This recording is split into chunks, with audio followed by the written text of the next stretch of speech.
Good evening and welcome to Slam the Gavel, the show that tells it all regarding family court, criminal court, and other court issues, as well as CPS. I am your host, Maryann Petri. You can find me, my books, and blogs on dismantlingfamilycourtcorruption.com, as well as on Amazon.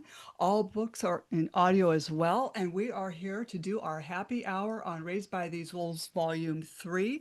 Family and juvenile courts continue to destroy future generations. And I welcome you, Jerry Nicholas, Mark Andrews, Debbie Carroll, Carl Roberts, Alicia, and someone who's nameless. So I welcome you all. Who do you want me to start with? Hey, Alicia, you on? Yes, I'm on. Hey, do you want to go first? Sure, Because you've been in all three of my books. I have. So I'm glad to have you on this one because you're doing a lot. Yes, I am. Oh my goodness. So where are you at now in your case?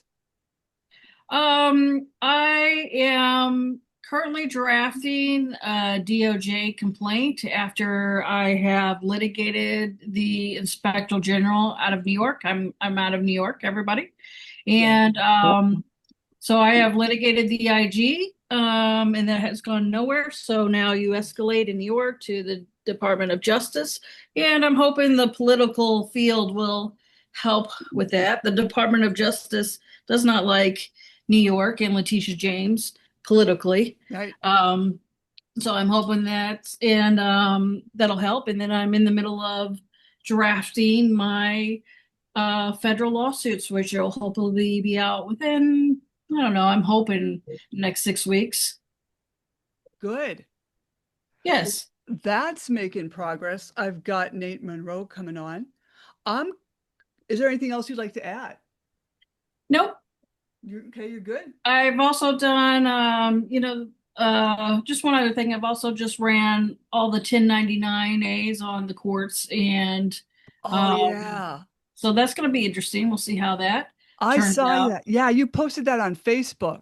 Yes, so that's going to be interesting. I have discharged all the debt from the court system. So once they receive the notifications from the IRS, it's going to Hmm. be interesting to see how that all plays out.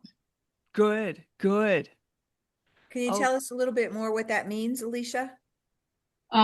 Yes. So the court in New York, I'm going to be specific to New York as a jurisdiction, is a trust, and you are the unknowing beneficiary of the trust. And so I have claimed the status as a trustee on my court case, and I have discharged the debt through the IRS, the 1099 A filings. And what does that mean for like how it affects them? Well, it um, depends on how they treat the debt and the 1099. So if they continue to ignore it, then they're talking about tax evasions and big trouble through the tax courts if they're not accepting as the beneficiary in your case. So it's the United States is a corporation, and your cases are trust, and you're the unknowingly beneficiary of the trust. It's not real law. It's not a real. That's why they can do whatever they want. They can get away with whatever they want. It's like the cops calling the cops on themselves. So that's. I'm also been working with Nate. I think he's on the call, there he is. and Yeah. we've been working we have been working in ADA litigation as well because I'm assuming like everybody else in their states the violations are just absurd. They are in New York and as I understand it Colorado, and I have a ADA procedural map of all the things that I've done. I've sent out I don't know 52 or so. Nope, there I am, number 10 in your book. Woo. Okay. Yeah. Well, that's good, Alicia. You've done so much. I don't know how you did it. Well, you got to stay organized. Yeah, you are organized. I will say that. That's You have to awesome. Yeah, you have to stay extremely organized to go up against the state because it's all a bunch of lawyers, right? Yeah, yeah, In the system. So you gotta stay organized, and AI has definitely have helped over the past year or so, two yeah. years. AI has been my best friend, and it's been awesome. Good. Double check your AI sites because I even know lawyers who've gotten dinged by just using AI and finding out something was wrong. So be wary of that. I work in the Well, legal field. well, I appreciate that, but I'm also one of the top 3% users of ChatGPT. So I definitely agree with you on that, on how, chat can mislead you in your filings and give you wrong things. And I always double check everything. So I am aware of that. But there are also codes on ChatGPT that you can install. And I've heard Claude coming up isn't, has their codes from the government. So I'm kind of checking that out too. Oh, good. Good. There's Kelly. There's Kelly, and I've got Me? Mr. Nameless here that has got to go next because he's got to go to work. So he said he'd pop on and say hello to everybody. So he is chapter 22. So welcome, Mr. Nameless. Everybody, thanks for having me. Thanks, Maryann. Sure. Hello there. So Hey, everybody is basically, I got almost well, not almost. I don't know if I get everybody on the screen, but so yeah, you were my last entry in this book. made it by the skin of my teeth. Yeah, you did. He did. Yeah, so my story, I've been divorced since 2012, but my actual proceedings have been nonstop consistent for the last 16 years now. Um, my ex's father, two brothers, and all of her uncles are all attorneys. Some of her cousins are attorneys. Um, like third, fourth generation in some instances. And, um, so it's been interesting. Not, yeah, it's just not good. There's too much Kelly. collusion, you know? No, I appreciate everybody sharing their stories. Right. I appreciate everybody's story. Um, it's important. Hmm. And Marianne does a great job Well, exemplifying said. And also, you know, when you feel like you're out on an island, you're a member of a particular community that may invite you into, and that's uh, just wonderful. Well, thank you. so that's something to celebrate right there, is the Yes, yes, coalition that we're forming and yes, the opportunity and the hope, we just don't give up hope. We Right. just gotta keep Right. trying. I mean, yeah, this has been going on for so long, and they just get more powerful, but yes, when they come down, yes, it's gonna happen really fast. yeah, Once people yes, wake up to, I believe education is the most important part of this whole thing, because we can't just do it. yeah, We're what, less than yeah, 1/10% of the population or something, even though there's Right. yes, close to yes, probably, a 500,000 of us. Right. Right. And yeah, it's yeah, 22 million yes, yes, people are alienated from their kids. yes, And Yeah, the, 50% of the population What's oh, fifty yeah, divorced. percent? That rate spiked a bit during the Oh, pandemic. that yeah. what? yeah, It yes, spiked a bit. It spiked a bit during the pandemic yes, because yes, it people did, would be out yes, working all day, and all of a sudden you're yes, forced to live under the same roof and realize they actually hate each other. yes, yes, That's what hell is. yes, Ah. Yeah, well, half of the people are happy in these courts. That's the thing. Oh, In the yeah. family court, half the people are happy. They think it's all peachy keen. Oh, yeah. Oh, in fact, when I was walking Yeah. into that Erie County courthouse with my lawyer, I said, I hate this place. I hate it. I hate it. And she goes, really? Because a lot of people like coming in here. Yeah, I'm going, because they are you win. kidding me? I They hated it so much I got a job there. Oh, But then again, that's guerrilla warfare when you can't afford a lawyer. yeah. it really is. Hey, I get consulted on cases now, federally and state-wise. Wow. 18 years swimming in this system. Been fighting the same Yeah. family law case for 24 years and ongoing. Whoa. Yeah. And Maryann saw exactly why, because when you come in with the law, the facts, and evidence, denied. Yeah, as Yep. usual. Yeah. Goodness.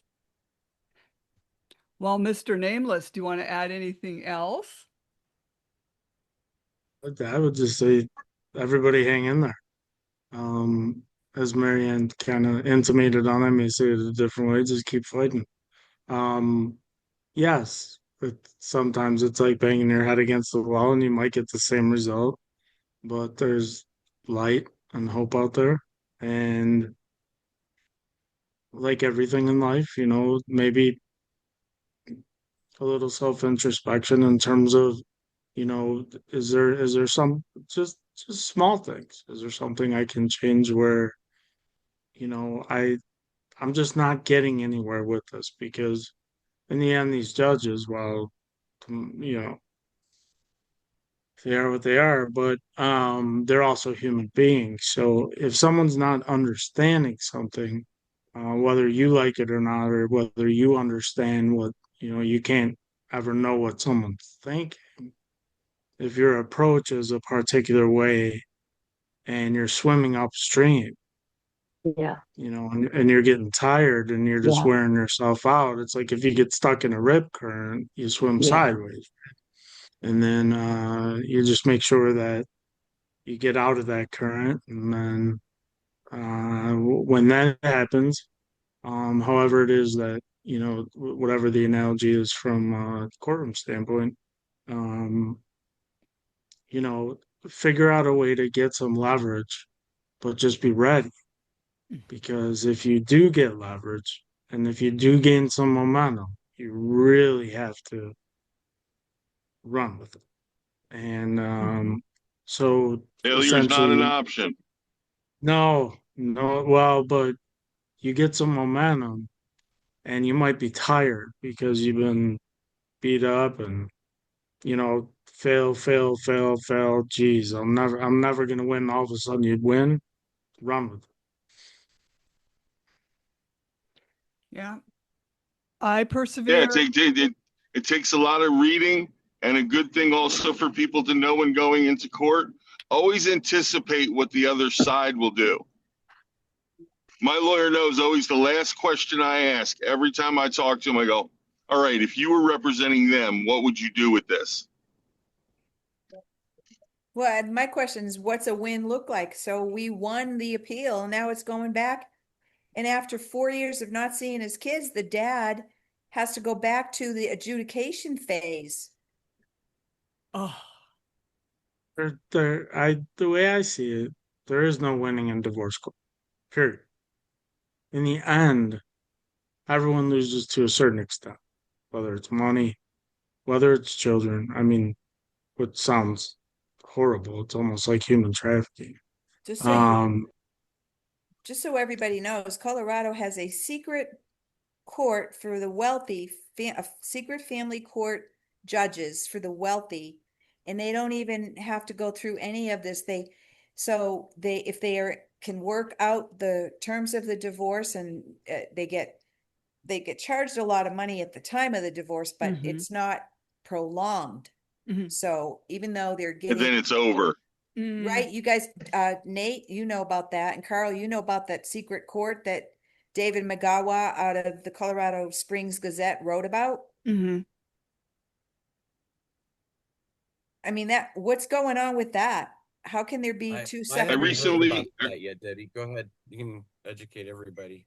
Well, I'm not really aware of it, but go ahead. well, I'm going to see if I can find it while we're online here and post it because, In other states, they say it's a high net worth divorce. So they assign particular judges, and typically those people have to have somewhat of a financial background Mm. because they're dealing with a high net worth divorce. And so there may be more financial issues than the average divorce. But you're correct in the fact that that's then a network of in those circles as you move up that income ladder, as you move to the tip of the pyramid. Um, you're going to get kind of have to get maybe you're socializing in the same circles, etc. got it right away. March What's the 3rd. what's Oh, what's the term for that? What'd you Where call I'm it? at, high net worth High divorce. net worth. Oh, okay, okay. we Yep. call it Net. high Divorce. They asset. use they use the word net worth. That's just interesting. I'm thinking to myself, not Hello, high boss. status or high All right. profile, but high net. Trying to have Yeah. a Zoom meeting. Yeah, Alicia put How that you in doing? the chat. Yep. Extra sauce and thing full of chips. Yeah. Can I use your restroom? Thank you. I have, um, hang on, copy. I'm going to copy this. I have been shut out of the Colorado Springs Gazette because I advertised one case so much and they redid all of their archives in the journalist Chris Osher told me he doesn't even know what's going on, what's happened. But to prove that this article exists, I'm coming back. I'm going to put it on the chat Yeah, so maybe other people can get to it. Debbie is chapter 19. So What's everybody, you are. I'm chapter 19, right? Yep. I'm trying to get back to where the screen with I got so much Zoom stuff open, so much stuff open. Okay, there you are, Maryann. Hang on. I got to get back over there. I don't know why I can't. Oh, I see it. Is my microphone automatically muted or can you hear me? I can hear you, Kelly. Okay. I didn't know if it was like I don't I messed my phone up playing with my grandkids. I know. I'm it's crazy. I messed my phone up. So my settings were all wrong. So I just wanted to see what if I could be heard or not. Oh, yeah. Yeah, Okay. most Okay. definitely. Oh, hey, Kelly, tell everyone about this one here. That is your what husband's cousin, Charles? Yes. So I'm actually at my husband's house. I'm visiting his family. And he thought that was his cousin, but it's actually people they knew from down the street and that all their extended family, but they all grew up together. So he thought it was it's just people that he knew, but he thought it was his cousin, but it Oh, is a relative of theirs. Yeah. oh, that's cool. So that's a relative of my husband. That he was the one that made the quote in the front of the book. There we go. That's really That's cool. what I'm. Yeah. Okay, Debbie It says, was just a coincidence. I saw it. oh, yeah, I can believe it. I Massachusetts thought also it has a was. secret court. Oh, So both of those two very liberal states um, are running secret courts that the rich have access to and the rest of the people don't. that would So, be me. well, that would be everybody. Oh, yeah, Yeah, we're not, it's a big part, George Carlin, it's a big party and you ain't invited. correct. Right. Yeah. So anyway, that article came out a year ago, right about this time. And I'm just putting up, so if you look up, That's small, but Yep. Debbie mentions it here, current state of affairs. thank you. Oh, most definitely. Hi, Kelly. We're going to meet on May 18th. You better believe it. I think I'm gonna do this shirt. Okay, cool. So Kelly has a trial. I think she's the only other like person in the book that was brought in as through advocacy, doesn't have their own family court or juvenile court case. Is that right, Maryann? Me and Kelly? I believe so. Yes. What's And that? what I said, Kelly, is that you I and I, mi- I missed it. My phone went dead. What'd you say? I said that you and I are the only two advocates who didn't have CPS cases.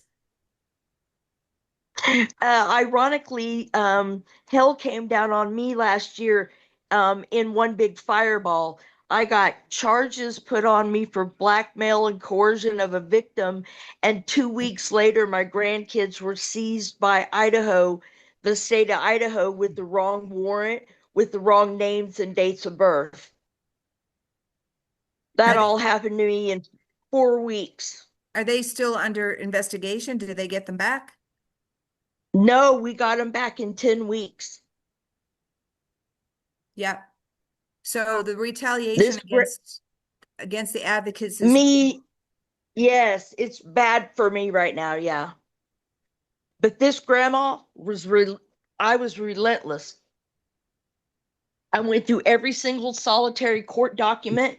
And when I got into my son's case net and started going through his documents, they had somebody else's case with pictures of their kids in our file. And I raised seven hells when I saw that. I said, "Oh, I thought this was confidential. Oh, I thought we were worried about the children. Why do you have somebody else's case in my son's case? And now do you have pictures of my grandkids in somebody else's case?" my guess would be because they're selling them to somebody.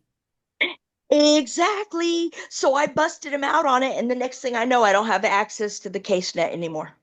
And I'm the biological grandmother. Mm.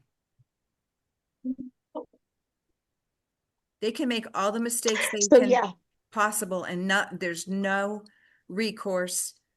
So no accountability at all. I literally was calling them and I said, "You kidnapped my grandkids." Miss Patton, I go, "No, by your own definition, you kidnapped. You went into a room and took children that you don't even know their names or their ages, or their mental health or physical health, if they have allergies, if they take regular medications, and you just take them out of a room. Mm. After you kicked in the door with a freaking one of those round things, what are they called? Ramrods or whatever. They mhm. kicked in the hotel room door with a ramrod Yeah. to get my two grandchildren sleeping in a bed. Sleeping, Maryann. With a battering ram. With Yeah, a get freaking locked battering up. ram at a Hilton.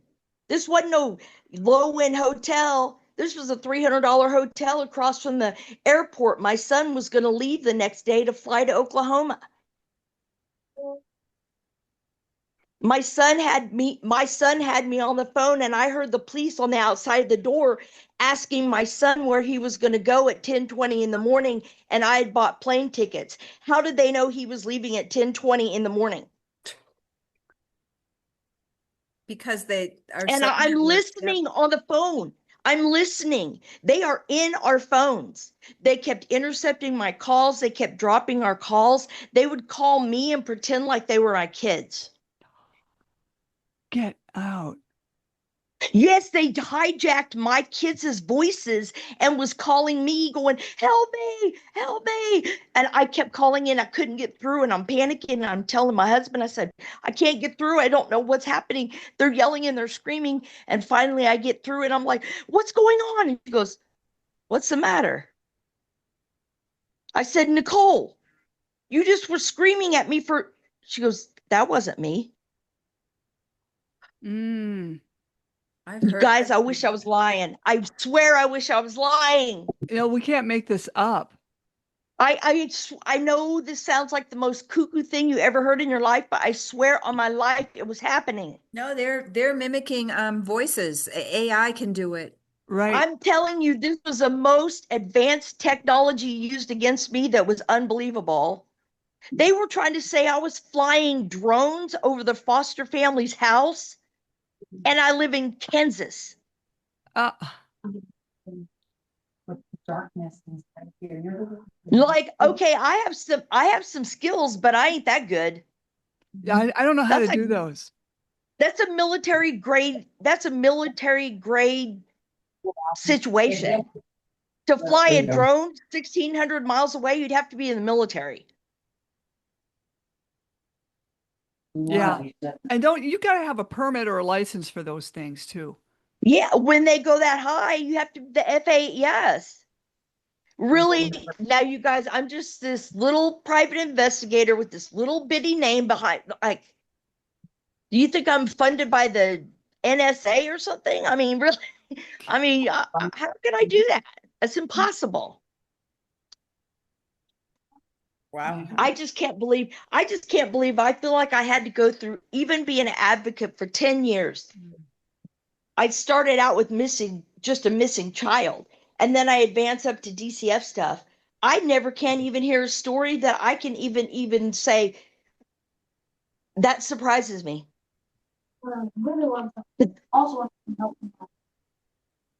Well, even Jerry's case is What? incredible. Don't even, yes. Let's do Kelly.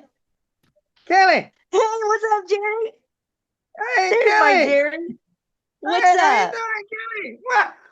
I'm I'm on vacation over Kelly, here. You know how I'm doing. I know. I'm just saying. I can't believe I'm seeing you.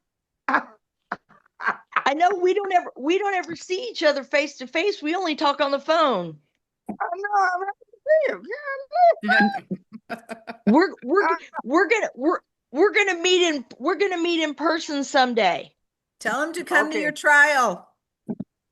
Yeah, that's I'd good to love hear. for him to I would love for him to come to my trial. I wish I could. Yeah. I'd love for you to be here. Oh man. I just can't even believe I'm going through it, but I need somebody Yeah. out there sitting out there laughing because it's so ridiculous. Okay. Yeah. We'll pay for your hotel, Jerry. For real? Hey there, Mark. You know what, guys? I'm in Arkansas and it only rains like 3 days a year and it's raining. No kidding. Yeah, it's raining. It never rains Oh, here. I'm in way southern. I'm by Louisiana. Ah, I'm in Bigfoot country, lovely. literally Bigfoot country. Oh, I was But gonna. yeah, it Oh, never rains here. This is what it looks like. no kidding. Yeah, wow. that's kind of cool. Well, we haven't seen rain in Colorado since, I don't know what, last August or something. I don't know. Holy cow. Now, Debbie, earlier you were mentioning Carl Roberts, and he had a rally. And what date was that again? November 19th. November 19th. Carl, you had like over 100 people show up. Yes, put the video link to it, kind of the recap of it in the chat to begin with the chat with. But yeah, it's I'm billing it as the largest men's march outside of DC ever. We had it was the Men and Families March at the state capitol, Oh. November 19th, in celebration of International Men's Day, which nobody knows about. I And love that. and yeah, I had Robert Garza came in and spoke. The Advocate came in and spoke. Aaron Lee, who's one of the incredible leaders here locally, spoke. A guy named Joe Jameson, who is with Gays Against Groomers, spoke. Steve McKenna, who's with Grandparents for Kids, spoke. Don't you mean gays against groomers? You said Isn't that gays what I against said? women. Oh, I thought I said gays against groomers. Did I say gay? I didn't say gays against women. I don't No, know. I heard groomers. I heard Oh, gays okay. Yeah, against groomers. that was groomers. Yeah. I'm sorry. Come on, Debbie. But yeah, I felt that was a really Maybe good Gays Against success. Groomers can get them Epstein files released. And but Okay. yeah, it's a really good success. I And like that. we, then Garza and the advocate and I met with James Coleman, who's the Senate president, that afternoon. Really great meeting when we first Outstanding. spoke with him. He the first things out of his mouth was he's a black man. He says the first things out of his mouth was a recognition how the disproportionate impact of fatherlessness on the black community, and then when I got and I had two bills introduced on the first day that my shared parenting bill was introduced, he assigned it to the Kill Committee. I know. So yeah, really pissed me off. Yeah. I emailed him again with and copied everybody, being as PC as I could be at the time, but called him out and asked him if that was a mistake that can be fixed or intentional. That was and if intentional, it was a betrayal of his words and betrayal to his community. He said, "Oh no, there's nothing to there's no such thing as Kill Committee." And that's about the last of it. Then we got the Kill Committee and died pretty quickly. So You never told me that part of the story. yeah, some bitch. Definitely. How about you, Nate? So Wow. Thanks, Carl. I'm glad you accomplished all that. That was awesome. Man, good job on that, dude. That's awesome. yeah, well, Seriously, good job. Good I thank job. you for that, but it's very frustrating that there's a lot of time, blood, sweat, and tears put into all that, and then for it to die so quickly in this deep, dark blue state. So You anyway, did good, man. You did good. Good job. Yeah, but the Outstanding. problem is he's been doing it for 12 years and the Yeah. same thing. And it's 12 years of work and he's already been through getting a legislator to write up the bill and 10 years ago. And it's just, they say that it takes like 7 to 10 years to change anything in the legislature. Well, it's more than that. this is Yeah, Colorado really is one of the most but anti-parent, anti-family, anti-father states in the union. Which But state is listen, that? you didn't hear Colorado. you didn't hear yourself at the beginning or Marianne's introduction of this is the second largest march since Washington, D.C. No, I say Dude, that's an accomplishment. this is the largest march outside of DC. Men's march. Okay, dude, that is an outstanding accomplishment. Well, cheers to for that. this kind Something of else to be happy about. Cheers. literally, this is out. No, seriously, this is great news. You Well, did a good job because we can't get 5 people to congregate in Wichita, Kansas. And if you gave free weed. I'm serious. I'm serious. Well, go back up to the top of the chat and click on that link of the YouTube video He's of got it. a professional movie I made will. of it. I and will. I'm in Thank it. you. Thank you. Yay. Thank You'll see you. me in it. Thank you. I will. So, That's why we have 3 people from Colorado in the book of 22 chapters. That's like what, 24, 8, 3 into 20? 10% almost. Wow. More, it's better than 10. Yeah. Well, how about Nate Monroe up next? He is chapter 8. That's a great picture of you. My publisher loved it. People told me they cried when they read that, Nate. Which the book? This book? Chapter. Yeah, when they read your chapter. Chapter 8. Yeah. Wow. Yeah. I don't know what even to say about that. Yeah, Sorry. my publisher was so upset what you went through, and with debtors prison and this Title IV defunding. Becoming the child support advocate in their county. Yes. Speaking to the Yeah, the powers that Okay. be. Speak up, Nate. Yeah, there's like that is a lot of crazy stuff, and I get it. And if people want to ask me questions, that's cool. I've just like me and Alicia in the last probably Why? 7 weeks, we've Can't found run no water. something I got that the phone. can just completely destroy this entire crooked system. Right. And the whole thing you just start with is it's completely corrupt bottom to top. Once you accept that, then you got to deal with people that are on that level. And so we found a way to use the ADA to basically you drag people out of the court process into ADA accommodation meetings. So you make an ADA request to them. I'm going to just tell you guys how this works. You make an ADA request to them.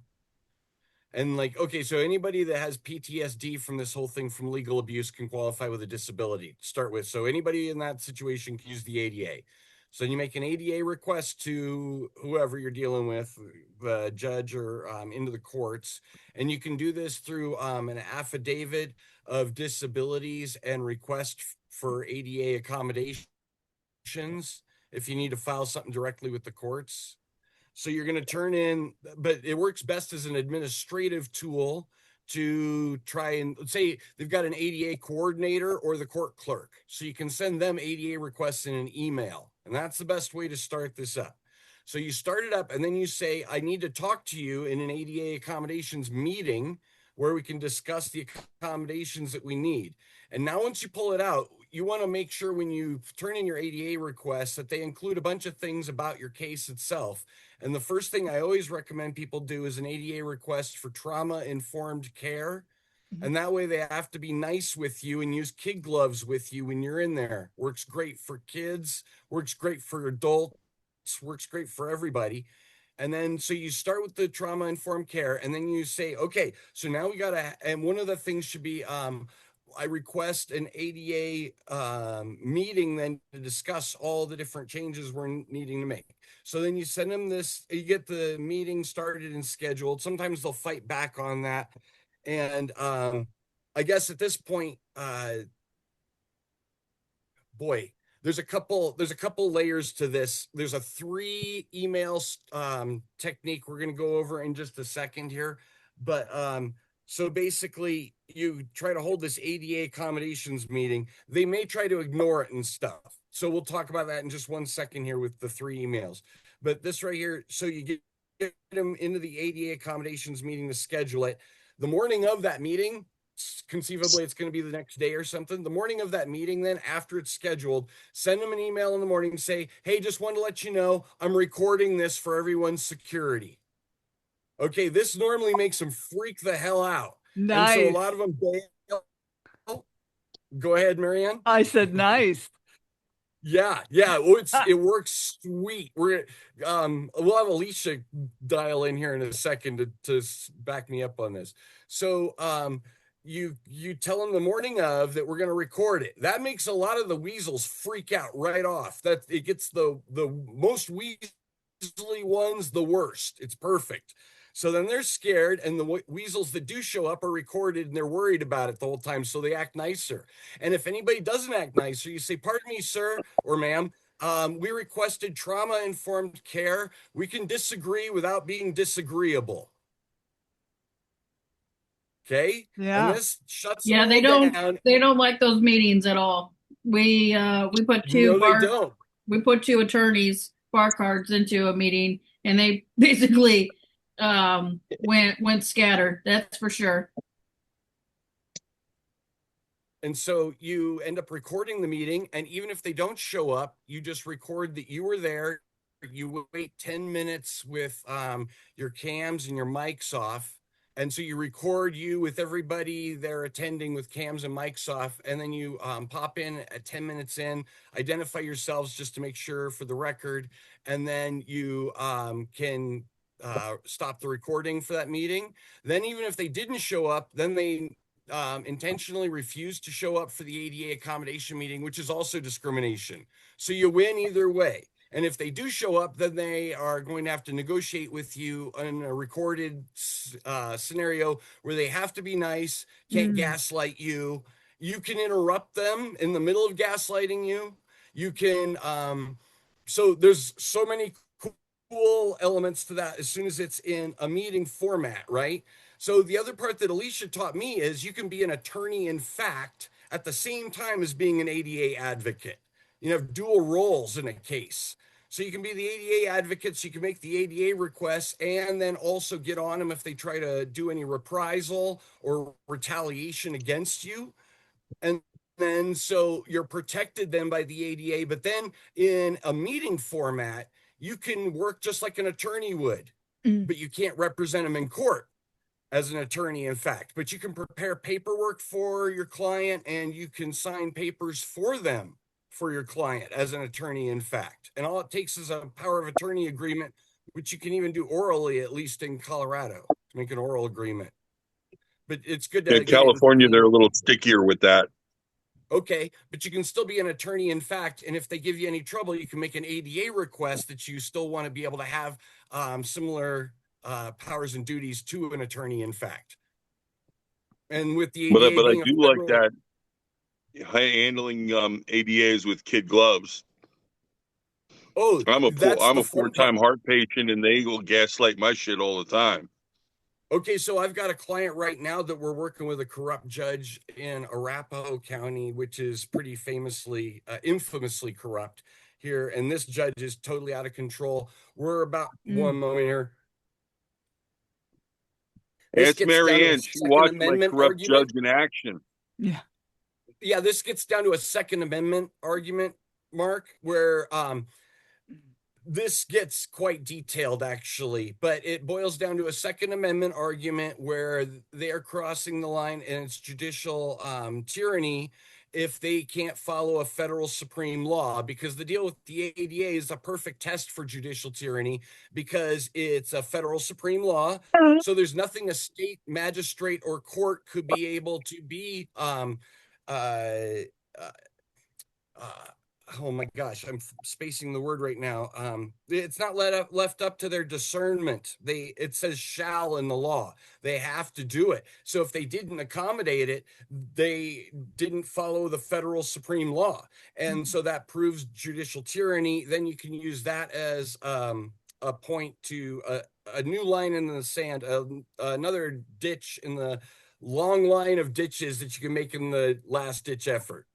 So that involves going, give me a second to get to that, Mark, because it involves going to the Attorney General and then to the governor to change the laws under Title II injunctive relief, which you can do under the ADA also. So Okay. that's kind of stealing the punchline at the end, but that's where it goes to.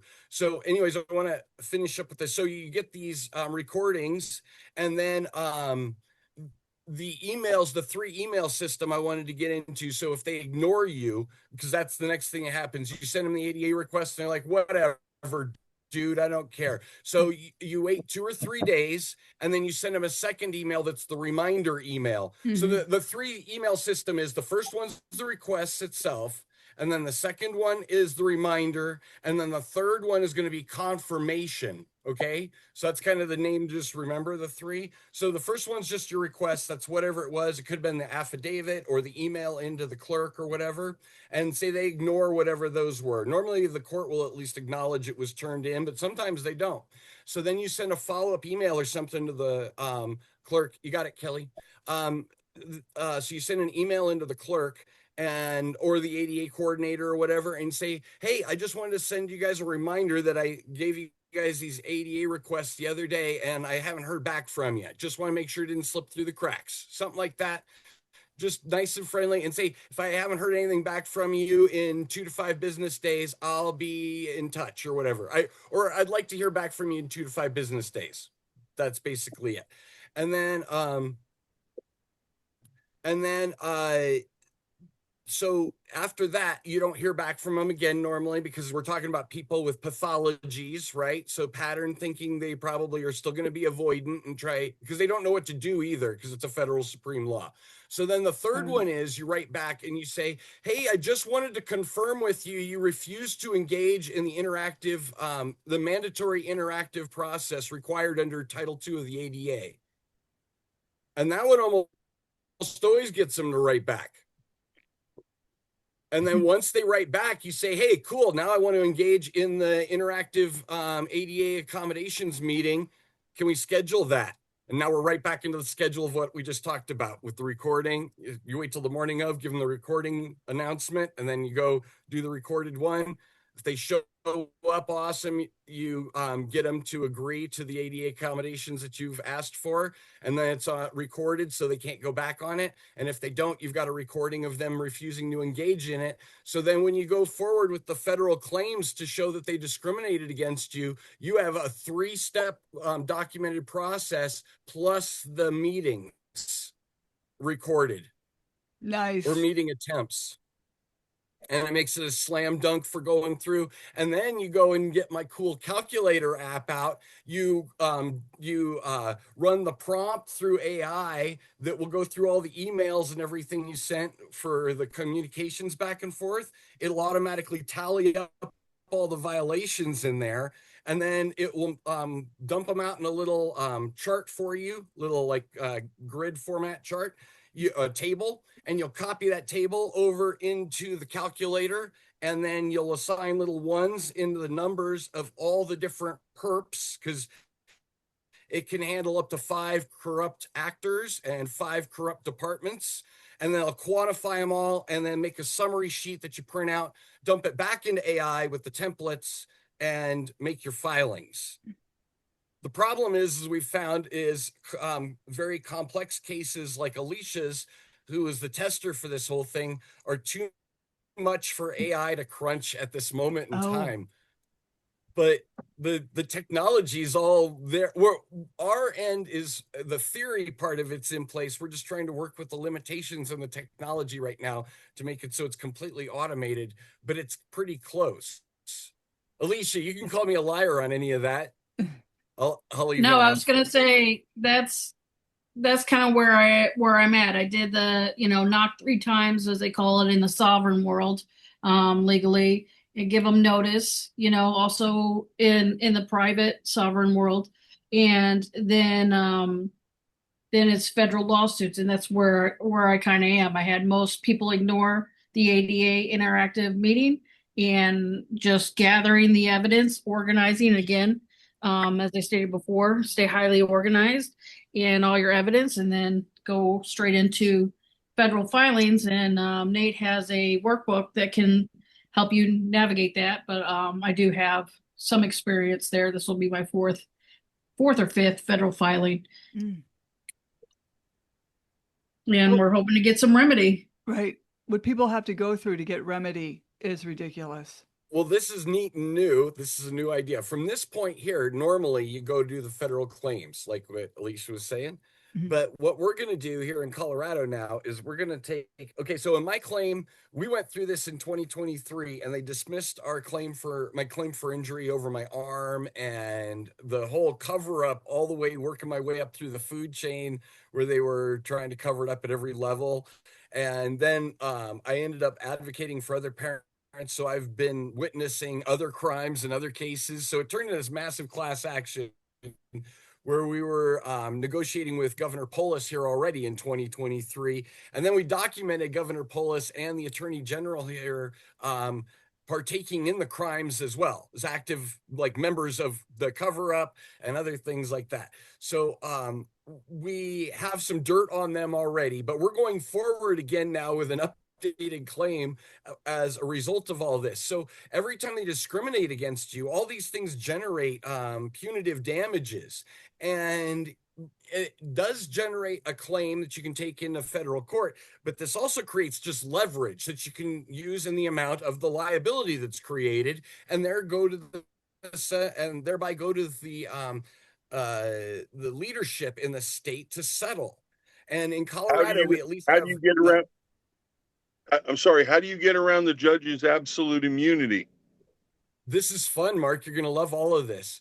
I've got a specific one for qualified immunity that I'm going to come back to just a second, but specifically the way we do this is rerouting it around the entire claims process.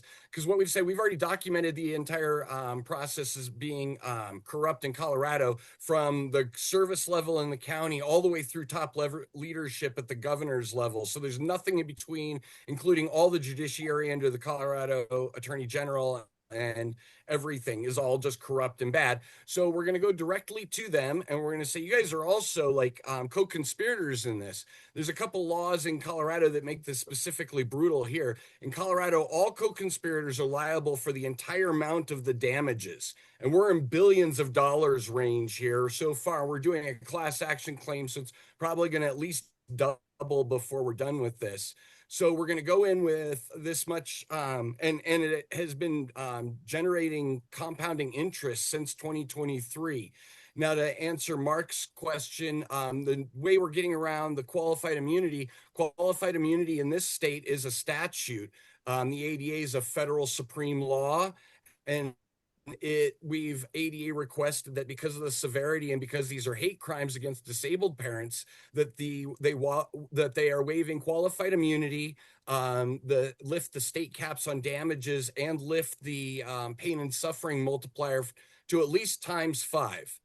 So we're going full on with these folks. And in Colorado law, there's also a thing called Colorado restorative justice practices. Restorative justice, yeah. Yeah, okay. So, and it allows for you to have meetings to be able to negotiate settlements.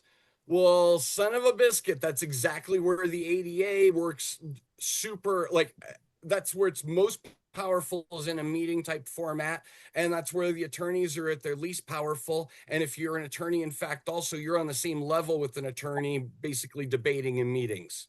So now it's going to be our legal team, who we have a well-known civil rights litigator helping us, who actually does wrongful death suits in Jefferson County, where I lost my arm.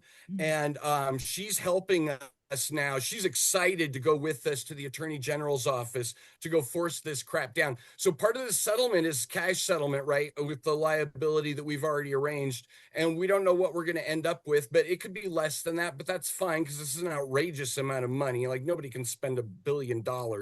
So even as a class action suit and everything, so this will be a lot of money.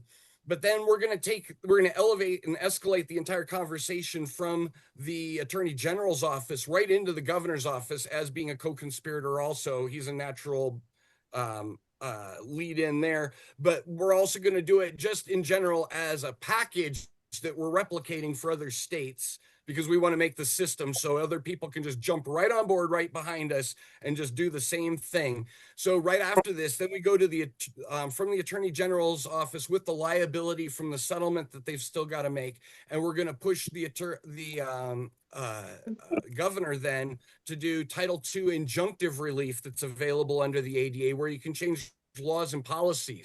And if he doesn't let us just change the laws, we're going to have him change state policies to just negate current laws. And we're going to effectively abolish CPS is the goal. Sorry, go ahead, Kelly. So what you're saying is, will these people be allowed to be, okay, I could have the term wrong. Will people from other states be allowed to be interveners? Or is that what it's called when you add yourself to a class action? Is it the term intervener? Well, I'm not sure myself. Well, this is interesting because this is a class action claim. It's not a class action suit. So we're doing it basically under the context of an ADA request, which can be almost anything we want, because the ADA is a law specifically created to change policies and laws. That's what it's for, is to change that to fit what the disabled person needs. Okay. And so Title II, it's really important to understand what Title II says. It says all government facilities and personnel shall accommodate any reasonable request made by a disabled person. What's reasonable? That's up to the disabled person, actually, because a lot of these things like PTSD, other people can't determine. Right, but Nate, okay, and this is something, my case has been highlighted in Maryann's books. We've been on her show about it. Okay, an ADA violation is something they'll play with you in federal court about it. Okay, I flat out caught a judge who denied me my civil right, which she has an immunity for. Can't argue that, period. It's a stupidity thing. It could be cleared in an appeal, so you can't sue for it. The problem we had was that we caught then the judge having the transcripts to the matter altered, which is a criminal act. And it's a criminal act from the bench. Now, according to Hardwick versus Vreeken, 2019, no official with an IQ greater than the room temperature of a room in Alaska should be on notice that if you violate clearly established law like lying in court, falsifying evidence, you have no immunity. And the judge still threw us out of court because they're Okay, not going to so let the judges have to pay. okay, fair. I'm sorry that happened to you, Mark. Now we're talking about lawless judges now, right? This is a different Yeah. beast, kind of. Okay. So to deal with Well, lawless violating your judges, ADA rights is breaking a law. oh, So that 100%. that's a lawless act as well. It's a constitutional violation that violates the 14th Amendment, your due process rights and your equal protections under the Equal Protections Clause. And Right. thereby, It's in a any felony. case where, okay, and also in any case where that happens, it creates what they call a structural error that then fatally defects your case, meaning the rest of the case from that point on, that date where that happens, the date where they violate it, not when it's settled or whatever, when it's violated. From that date on, it's a structural error that is what they call void ab initio after that date, meaning everything Oh after no, that is I know what that. voided. Okay. Oh, yeah, I've been right. You're in trying the to do legal that deal. for years, Okay, brother. fair enough. But I'll Okay, tell you so what, let's have this conversation not on the show because I know Maryann wants to get to other people and it's about her book. But definitely, I will get in touch with you through Maryann. Okay? We need okay, to for sure. discuss this more and bat this around. Yeah, I For want to sure. hear I'll put about my this, guys. Yeah, I want to hear about this too.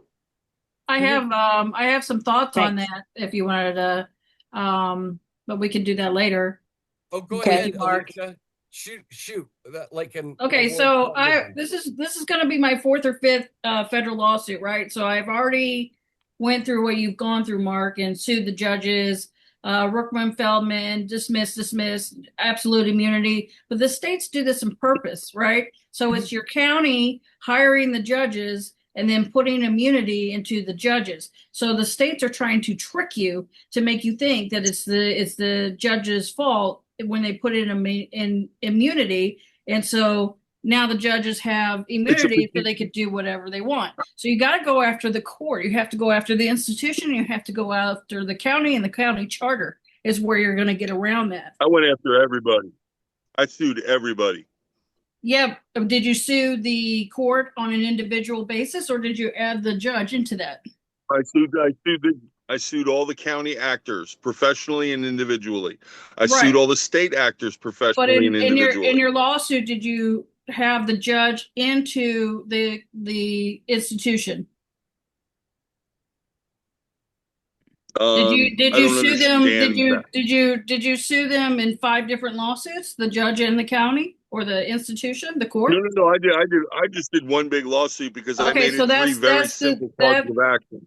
that's the trick. Okay, so that's the problem is that you have the judge under the immunity, so the state's going to trick you. Say, okay, well, everything's dismissed because you have the judge into this. So when you want to break it up, you want to sue the lawyer separately, the judge separately, as an individual, as an institution, and then you're going to get a little bit more teeth on that. Because if you think as a federal judge, okay, you come into this lawsuit suing like 20 people, like the judge is going to be like, oh my God, like I'm just going to try and get out of this. Like it has to be specific. It has to be so specific to each and individual. This is the way I'm going. This is what I see after my 4th or 5th federal lawsuit against state court actors.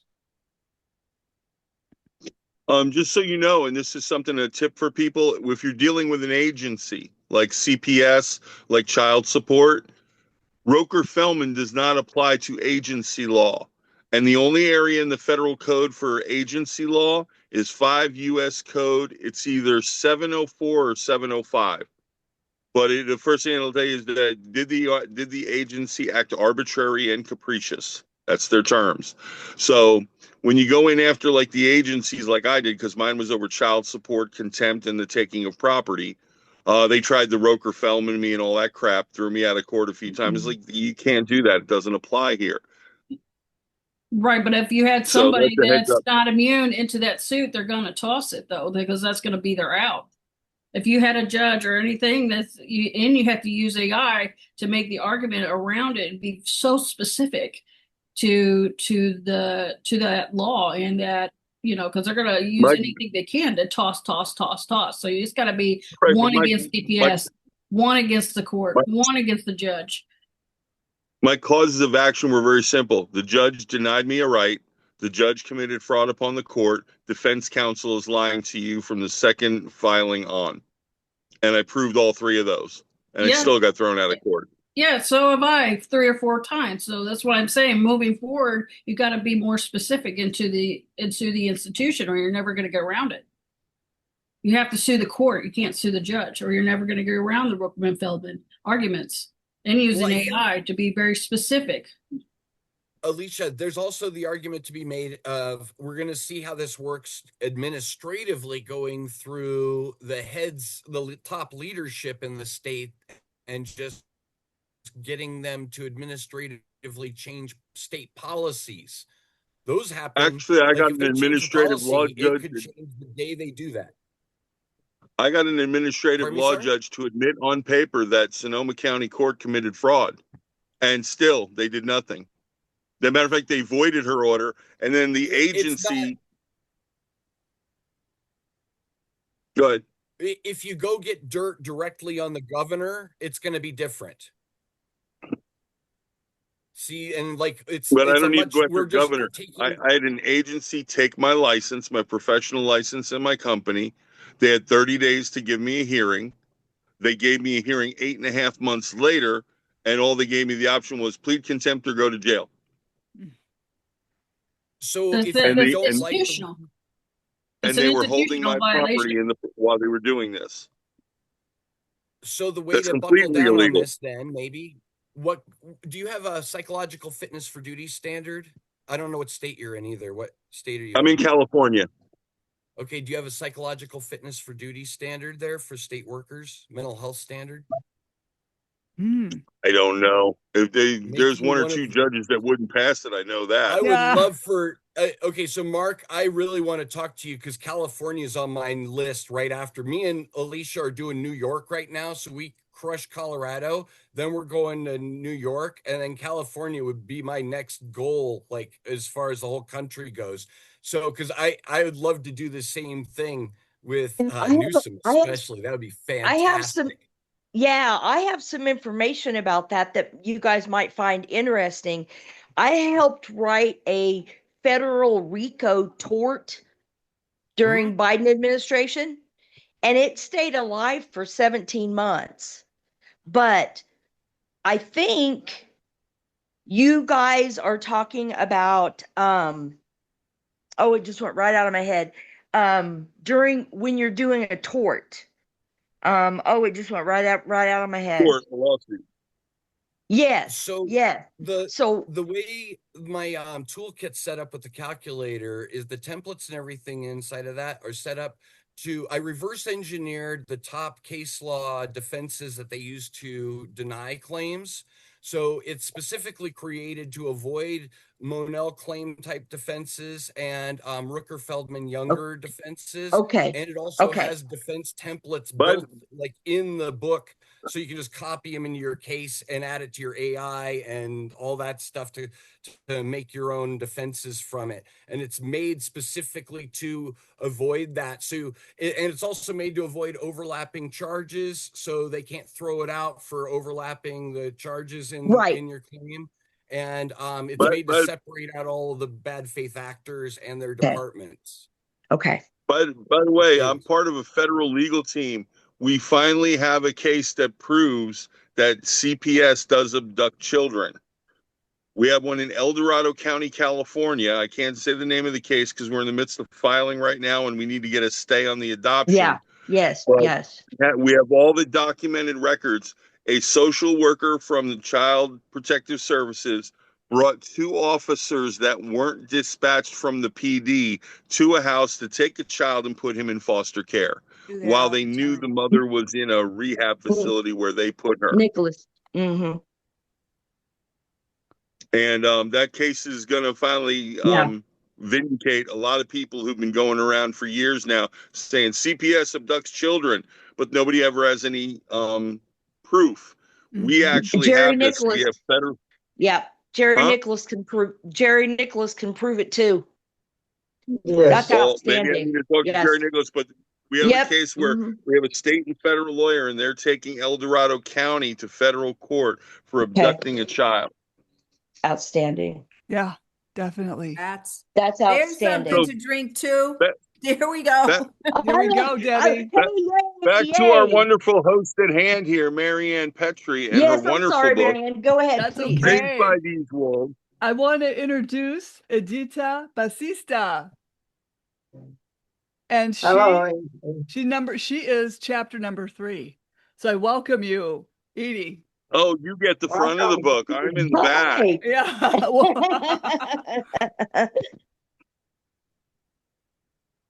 Oh, can't hear you.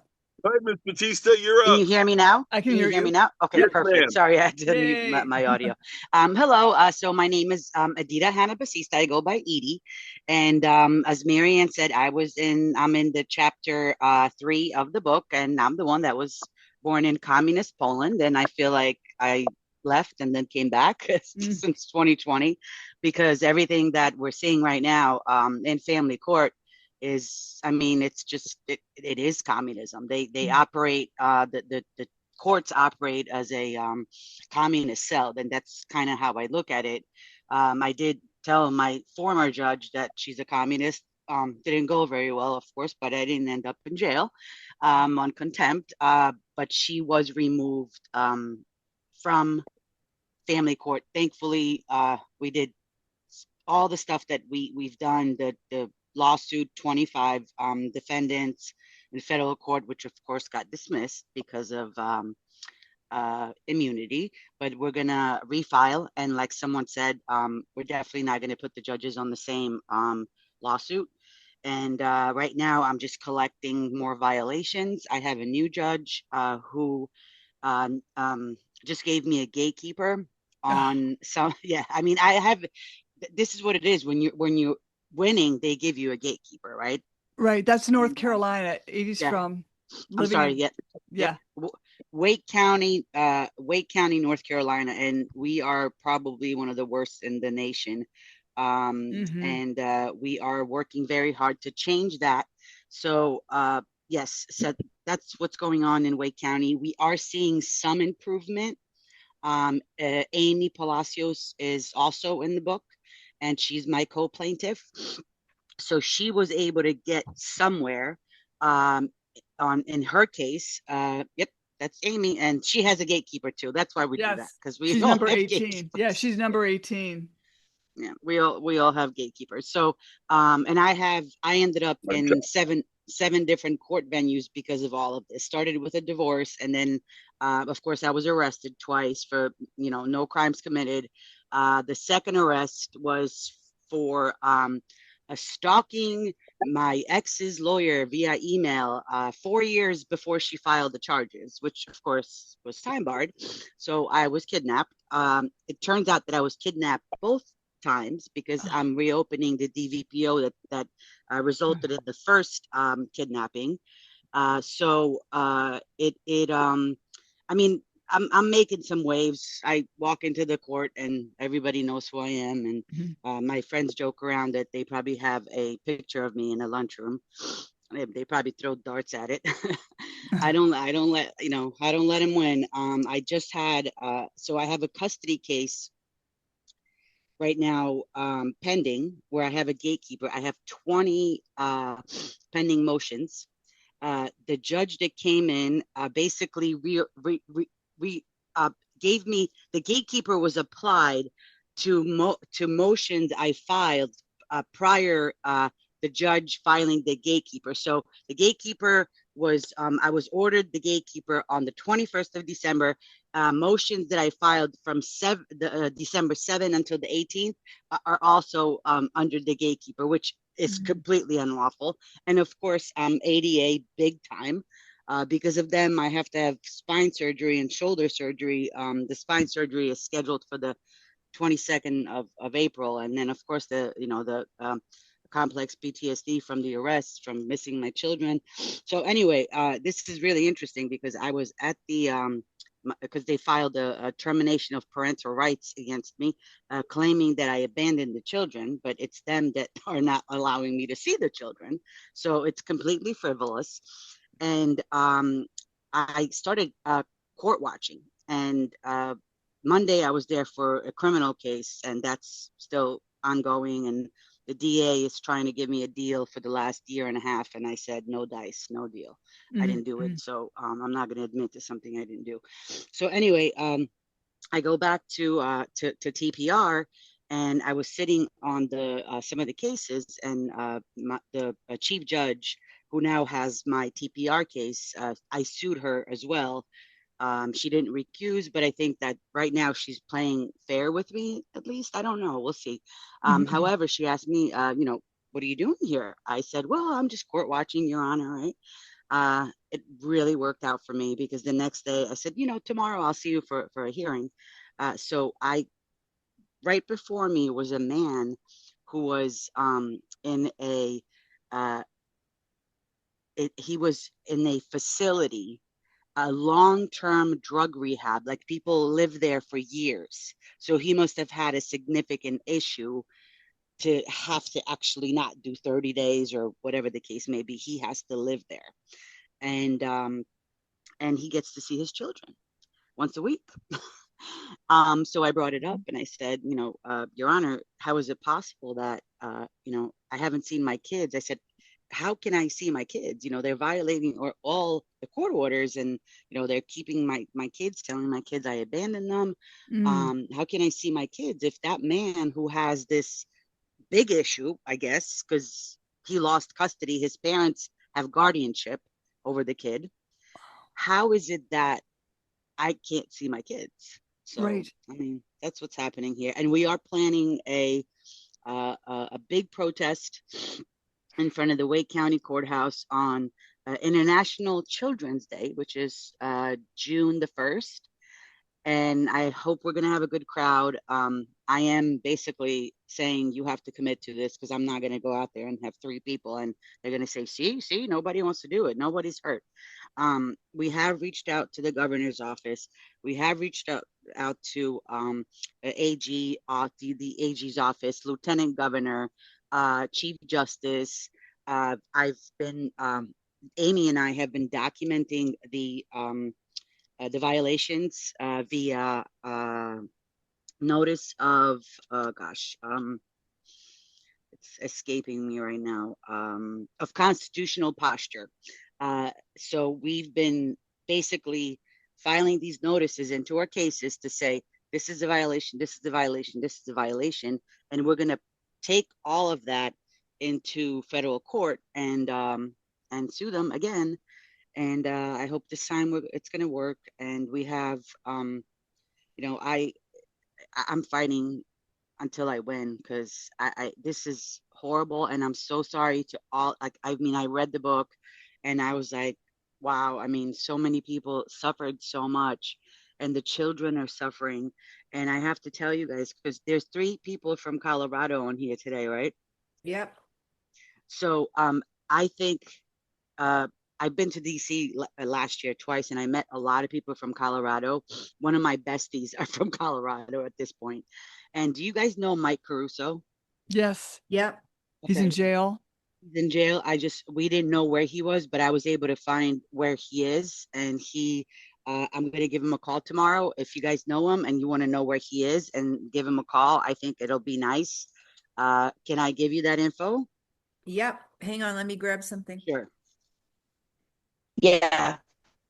And this man has gone through so much, and right now he's on 3 misdemeanor contempt of court charges. So Reedy Chickerer knows Michael really well. I don't know him personally, but Reedy's on the road. So I met him, through Facebook, and we kind of became buddies, and then we spoke. And then there's his friend, he's a doctor who lost his license, Murphy. Yep. Don Murphy. Yep, he's awesome too. And he was the one that he was like, we don't know where he is, but so he got locked up on the 13th of March, and he is in Douglas County Jail in Castle Rock, Colorado. I know where that is. Oh, have you been there? I'm a court watcher, and so I just mentioned that my very best, strongest supporter is Helena Topa. She's also from Poland. She also came here out of communist Poland at the time, and she said she felt a sense of dread when she got off the plane. And her son was taken from her the day she was in the car 3 days before the baby was born, and she threw up, and her partner kicked her out of the car in August. He was born in August, and proceeded to for the next 10 years get shared custody and convince her son to call the police on her every time that she breathed. It's funny. So anyway, she's a huge freedom lover, fighter. She shows up everywhere. She's amazing. And so would you mind connecting her with me? So I have we have a website because we're growing right now. So out of all of this grief and pain, and again, I model this from communist Poland. So when we were sad and our life was miserable because the government could kidnap us anytime, and we had no food and whatever the case may be, we made jokes around all of this. And the reason how we were able to speak about the corruption and what they're doing to us, the abuse, the government tyranny, was through making fun of it. So that's what we decided to do. So I designed the website myself. So now I'm a loan officer by profession. I'm a lawyer, a cleaning lady, a property manager, and now website designer. So it just Helena and you will hit it off like no tomorrow. Perfect. She and you have the same spirit, fighting spirit, and stamina. She's probably out on the streets today for all I know. She hasn't answered me. So, but I will definitely get you guys in touch. So do you want to give me your phone number? Yeah, I'll give you my phone number and the website too, so she kind of sees what we're into. Okay. We're into some shenanigans. Going to be so happy. Okay, great. So it's the website is stormjustice.org. Storm Justice. Okay.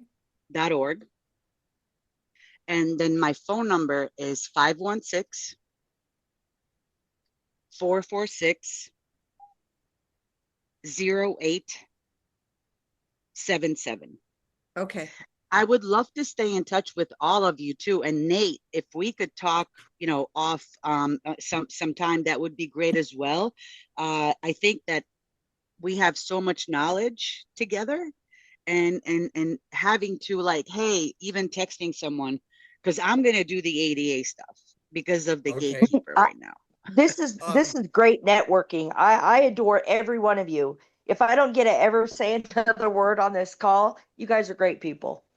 So are you, Kelly. You're great people. Yeah. Everybody here, Debbie, Nate. You guys are Jerry, outstanding individuals. Alicia. Yeah. Yeah. We're I not know just you sitting don't get around. thanked or recognized, but good job. Thank you. Yeah, we're fighters. We got to do what we got to do. I love it. I love it. I love it. I'm so blessed and happy to have been able to be in Holler Books and meet. You guys are great people. You guys are great people. We all owe Maryann a debt of gratitude for her hard work to expose all of our stories on such a national level. So, cheers to you, Maryann. Thank you. Thank you so much. Thank you so much. Yes. And Thank you. Maryann, so I literally, we have those 10 copies. So we're going to be nobody is responding to us. So the what we're going to do is we are going to go our Storm Justice group. It's all women for now, just because we're doing it a certain way. Of course, all guys are welcome, but we want to do it more like, look, the government is even abusing women and children. So I think it's kind of, yeah, but anyway, so we're going to go to the governor's office, AG's office, chief justice, lieutenant, whatever. And I'm going to be the spokesperson, and the girls are going to stand behind me. We're going to have signs made up, like return our children, and, court corruption.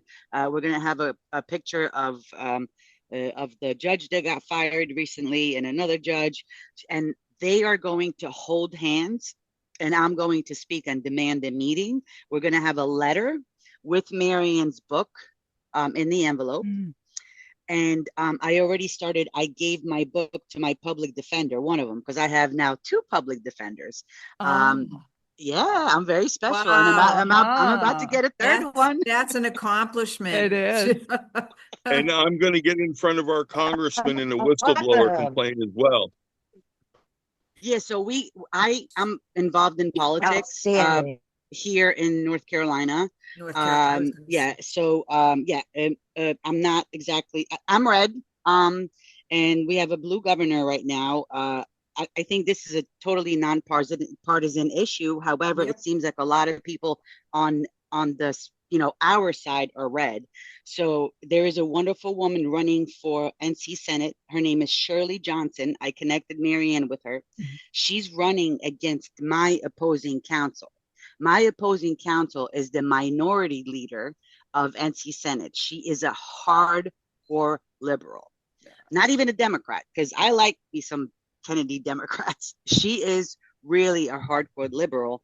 And part of all of this is that they are retaliating against me. The former lawyer for my ex-husband, which had to withdraw finally, she was running for office in 2024. She was running for NC House, and she is the devil, like the devil, literally. So she lost the election. I sued her. I served her on the first day of early voting, and I doubled down with the amended complaint on election day, but then I did some other stuff. So she's running again this year. So I'm making sure she doesn't win, but it's important that these people don't win. They're not personal wins. It is not a person. Can you imagine having evil like this in our government? That's right. So, so I'm gonna send you guys my information in chat and reach out anytime, and definitely check out the Facebook page, and we're improving it every day. We even do judicial reviews. I started that a few days ago. So I just put in Judge Bell, and I have like 3 judges in there, but I'm going to keep going, and lawyers. And I think the funnest part of all of it is our a comic book. So we got very creative, and we are doing comic book episodes. Well, Helene is very funny too. Okay, awesome. So thank you again. I'm going to put my stuff in, my information in the chat, and I'm looking forward to working with all of you. Thank you so much. And God bless America. And we have to get our kids back and make sure that this doesn't happen to their generation. Exactly. Thank you. And I thank you all for coming on. Is there anything else anyone would like to add? Maryann, 1,000 times thank you for all that you do that you definitely don't get compensated for. Yep. And Absolutely. we're happy to have you as part of our pack of parents that are fighting for what's best for all parents. I really want to thank you for that publicly in front of everyone. Oh, thank you. Yes, absolutely. I second all that. I tell her privately every day. Yes. Me too. I love her. If I talk to her every day, Daryl's going to be upset with me. And I We love you, appreciate. Maryann. Oh, I love you, Debbie. Love you This is guys. great. Yes. You're the glue. Thank you. Thank you. And thanks, Thank Nate, you so Mark, much. Jerry. Bye-bye. Nice Hey, meeting Oh, everybody. Edie, what's up? One, Here's what- yeah, one I more got thing. one other and thank you to pass on. One other thank you. And Maryann, you're going to have to pass this on. Thank you to your publisher who goes through all those extra little adjustments to help Yes. make your book Yes. everything it can be. Absolutely. Yes. Yes. Mm-hmm. So I wanted Agree. to add one more thing because I sold money for forever before I became disabled and homeless and all this other stuff, Aw. right? Wow. So what I do with Maryann's books, not only with the one, it's easier because I say my stories in it. Please buy it.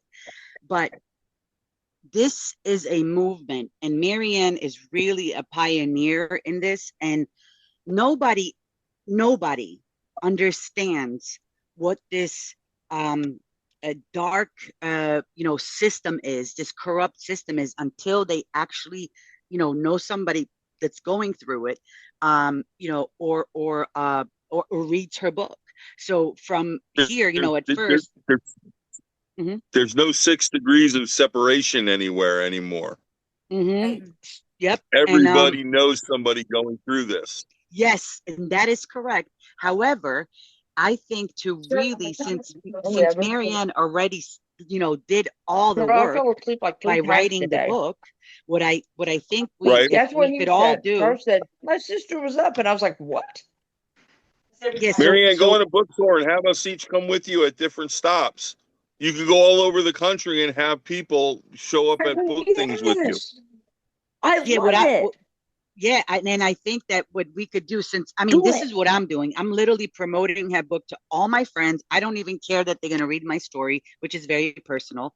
But what I want to do, because I mess with the judges, and I love doing that, by the way. I do too. Yeah, I do too. I love it. I tell them they're communists or they should be ashamed of. I do too. Yep. And Judge Bell, I told her that she should not be rolling her eyes at me because it's unprofessional, and she's an elected official and I pay her salary. So yeah, but anyway, however, what I was thinking too is, first of all, we are going to sell your book at the protest. We could talk about that later.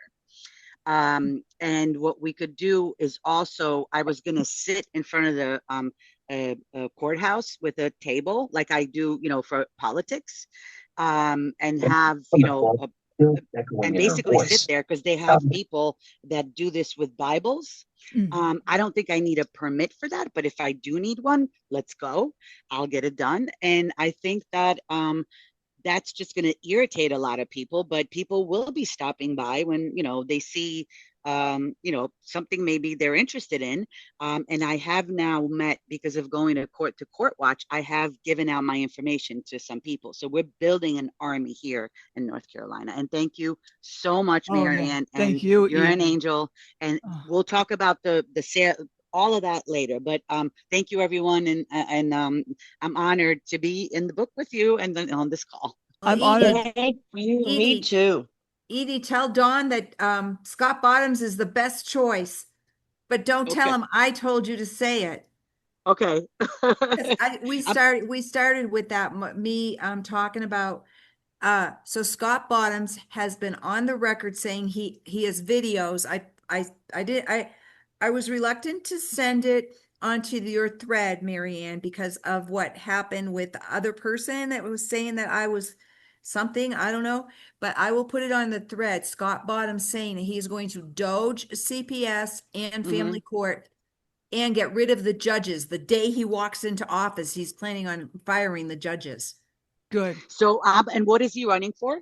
Governor of Colorado. Oh, okay. I didn't know. Okay. He's a pastor, a legislator. He's been in the House of Representatives for 4 years, and he's running against this real showman, Victor Marx, who is, as far as I'm concerned, does not know the first thing about how he's a showman. He's a face. He's got corporate support. He has enough money. He sold his own private home that he bought for $400,000 to his nonprofit for $2.9 million. So if you want to send any money anywhere, folks, send it to my nonprofit so I can buy my house for $2.9 million. I can sell it. Because that's Well, what I'll be has honest me with you. worried. I've been around politics for a while now, and I'm losing faith. I mean, even the candidates that we supported, I take a day, a week off and a day off for election, week off for early voting. So all the time to fulfill that duty. But the problem is that there are not many great candidates anymore. Which I found Shirley. I was like, oh my God, this is God put this together, right? But anyway, I will definitely let Don know, and if we could do something for Mike. I don't know if you guys want to, whoever's in Colorado, if you want to shoot me an email and see if we could do anything for Mike, because I think he's not in good spirits either. So I think we got to just do whatever we got to do. But again, let's keep selling those books. Uh-huh. Well, hey, nobody jump off, okay? Mhm. Slam the Gavel, a podcast to help the public understand what really goes on in these courtrooms. I'm your host, Maryann Petri. You can find me on Spotify, YouTube. Please like and subscribe and share. Apple iTunes, iHeartRadio, Google, and other platforms I don't even know about. Again, feel free to buy me a coffee to help keep this podcast going. Thank you so much, everybody. You've been amazing in helping get this out as well. Thank you. Thank you, everybody. Thank Thank you. Thanks, you. everybody. Thank you. Thank Thanks you. again, Marianne. See you soon, Thank you. Kelly. All right. Bye. Bye. Bye-bye.